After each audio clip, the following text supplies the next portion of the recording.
Курандан сабак берип акы алганга азаптар болоорун окуп жүрөм. Фазаил амалда дагы бар, ошол жөнүндө айтып берейин.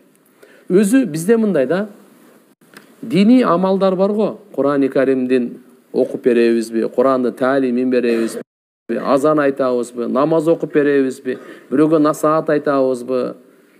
Бунун акысынчы бу дүйнөдө бул бааланбайт. Жок. Бунун акысын Алла Таала өзү берет.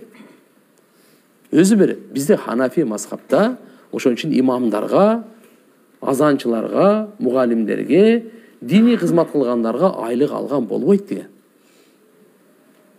Уруксат эмес деген. Эң жакшысы өзүңүздүн содаңызды кылып бериңиз да, динди калыс Алла үчүн кылыңыз дейт. Бирок мутаахирин деп коет биздин мазхабта кийинки аалымдар, эгерде бул аалымдын же болбосо имамдын кажетин азыр биз бүтүрүп бербесек, анда имамчылык медреседе окута турганды таштап коюп туруп базарга чыгып, бул жака динге чоң зыян болуп атат да. Дегенден кийин ошол биздеги аалымдар анан фатва берген. Анда ошол окуткан, үйрөткөн Курандын аяттарына, тамгаларына эмес, берген убактысын баалап, мисалы 3 саат сабак берди. 3 саатта канча сабак үйрөттү? Дини Куран жаттатырды.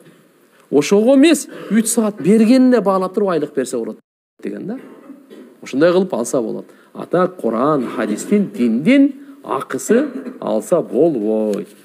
Убакытты, мына убакыт берип атат, ошо убактысына анан айлык кылып берсе болот да.